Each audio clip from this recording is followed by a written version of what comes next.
ಬರದ ಛಾಯೆಗೆ ಗದಗ ಜಿಲ್ಲೆಯ ರೈತರು ನಲುಗಿ ಹೋಗಿದ್ದಾರೆ.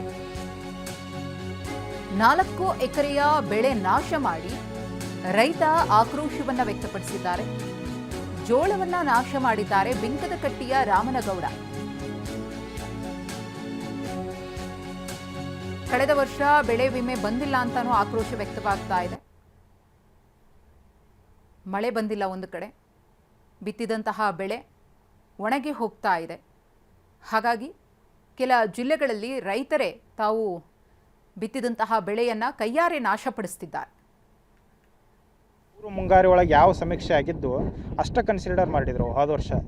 ಹೊಳ್ಳಿ ಮುಂಗಾರಿ ಬಂದ ಟೈಮ್ದಾಗ ಒಂದಿಷ್ಟು ಕೆಲವೊಂದು ಮಂದಿ ರೈತರು GPS ಆಗಿದ್ದಿಲ್ಲ, ಅಂಥವು ದೊಡ್ಡ ಲುಕ್ಷಣೆ ಅದು ಹೋದ ವರ್ಷ. ಅವನೇನು ಕನ್ಸಿಡರ್ ಮಾಡಲಿಲ್ಲ, ಬರ್ತಾವೆ ಅಂತ ಹೇಳ್ಕೊಂತ ಹೋಗ್ಬಿಟ್ರು. ರೈತರು ಅದನ್ನು ಕೇಳಲೇ ಇಲ್ಲ, ಯಾವ ರೈತರನ್ನು ಕೇಳಿಲ್ಲ, ಅದ್ರ ಬಗ್ಗೆ ಚರ್ಚೆ ಮಾಡಲಿಲ್ಲ. ಹಿಂಗಾಗಿ ಭಾಳ ಪರಿಸ್ಥಿತಿ ಹದಗೆಟ್ಟೈತೆ ರೈತರದು. ಸ್ವಲ್ಪ ಏನಾರ ಪರಿಹಾರ ಘೋಷಣೆ ಮಾಡಿರಿ. ಹೊಳ್ಳಿ ಯಾವುದೇ MLA ಅವರಾದರೂ ನಮ್ಮ ಗದಗ ಜಿಲ್ಲೆ MLA ಅವರು ಬಂದು ವೀಕ್ಷಣೆ ಮಾಡಿಲ್ಲ ಇನ್ನೋರಿಗೆ. ಅವ್ರವ್ರ ಕುರ್ಚಕ್ಕೆ ಅವ್ರು ಬಡ್ದಾಡ್ತಾರೆ. ಇಲ್ಲಿ ರೈತರನ್ನ ನೋಡೋರು ಯಾರು ಇಲ್ಲ.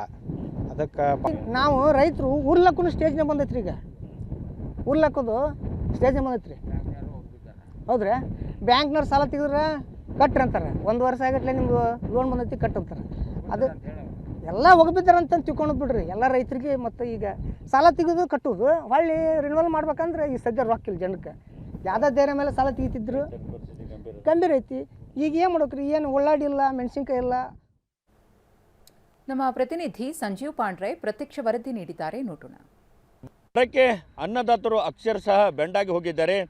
ಅದರಲ್ಲಿ ಕೂಡ ಹತ್ತಾರು ಕನಸುಗಳನ್ನು ಕಂಡು ರೈತರು ಬಿತ್ತನೆ ಮಾಡಿದರು. ಆರಂಭದಲ್ಲಿ ಕೂಡ ಚೆನ್ನಾಗಿ ಮಳೆ ಇತ್ತು. ಆದರೆ ನಂತರ ದಿನಗಳಲ್ಲಿ ಮುಂಗಾರು ಮಳೆ ಸಂಪೂರ್ಣ ಕೈ ಕೊಟ್ಟಿದೆ. ಹೀಗಾಗಿ ಬೆಳೆಗಳು ಸಂಪೂರ್ಣ ಒಣಗಿ ಈಗ ರೈತರು ಮತ್ತೆ ಮುಗಲತ್ತ ಮುಖ ಮಾಡುವಂಥ ಸ್ಥಿತಿ ನಿರ್ಮಾಣ ಆಗಿದೆ. ಹೀಗಾಗಿ ನೋಡ್ಬೋದು, ಈಗ ನಾವು ಗದಗ ತಾಲೂಕಿನ ಬಿಂಕದಕಟ್ಟಿ ಗ್ರಾಮದ ಜಮೀನುಗಳಲ್ಲಿದ್ದೀವಿ. ಈಗಾಗಲೇ ರೈತರು ಏನು ಗೋವಿನ ಜೋಳ ಬಿತ್ತನೆ ಮಾಡಿದರು 16 ಎಕರೆ ಪ್ರದೇಶದಲ್ಲಿ. ಆದರೆ ಮಳೆ ಬರದ ಕಾರಣ ಎಷ್ಟು ಪ್ರಮಾಣದಲ್ಲಿ ಆ ಒಂದು ಗೋವಿನ ಜೋಳ ಬೆಳೀಬೇಕಾಗಿತ್ತು ಅದು ಬೆಳೆದಿಲ್ಲ. ಹೀಗಾಗಿ ಸಂಪೂರ್ಣ ಒಣಗಿ ಹೋಗ್ತಾ ಇತ್ತು. ಹೀಗಾಗಿ ರೈತರು ಸಂಪೂರ್ಣ ಬೆಳೆಯನ್ನು ಟ್ರ್ಯಾಕ್ಟರ್ ಮೂಲಕ ಹರಗುವ ಮೂಲಕ ತಾವಾಗೆ ಬಿತ್ತಿದ ಬೆಳೆ ಈಗ ನಾಶ ಮಾಡುವಂಥ ಪರಿಸ್ಥಿತಿ ನಿರ್ಮಾಣ ಆಗಿದೆ. ಜೊತೆಗೆ ಈಗಾಗಲೇ ಎಲ್ಲ ಬೆಳೆ ನಾಶ ಮಾಡಿದರೆ ಅದರಲ್ಲೂ ಕೂಡ ನಾಶ ಮಾಡಿದಂಥ ಬೆಳೆಗಳಲ್ಲೂ ಕೂಡ ದನ ಕರುಗಳಾಗಿರ್ಬೋದು, ಜೊತೆಗೆ ಕುರಿಗಳನ್ನು ಕೂಡ ಮೇಯಿಸಲಿಕ್ಕೆ ಬಿಟ್ಟಿದ್ದಾರೆ.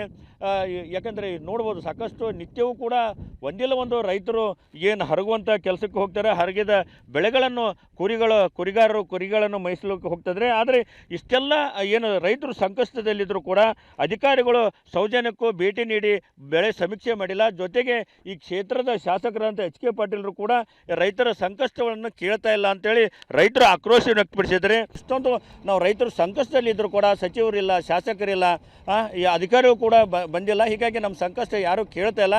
ಇನ್ನಾದರೂ ಸರ್ಕಾರ ನಮ್ಮ ಸಾಲ ಮನ್ನಾ ಮಾಡಬೇಕು, ಜೊತೆಗೆ ಬರಗಾಲ ಅಂತ ಘೋಷಣೆ ಮಾಡಿ ಬರ ಪರಿಹಾರ ಕೊಡಬೇಕು ಅನ್ನೋ ಒತ್ತಾಯ ಇಲ್ಲಿನ ರೈತರು ಮಾಡ್ತಾ ಇದ್ದಾರೆ. ಕ್ಯಾಮ್ರಾಮನ್ ಶಂಭು ಜೊತೆ ಸಂಜೀವ್ ಪಾಂಡ್ರೆ, TV9 ಗದಗ್.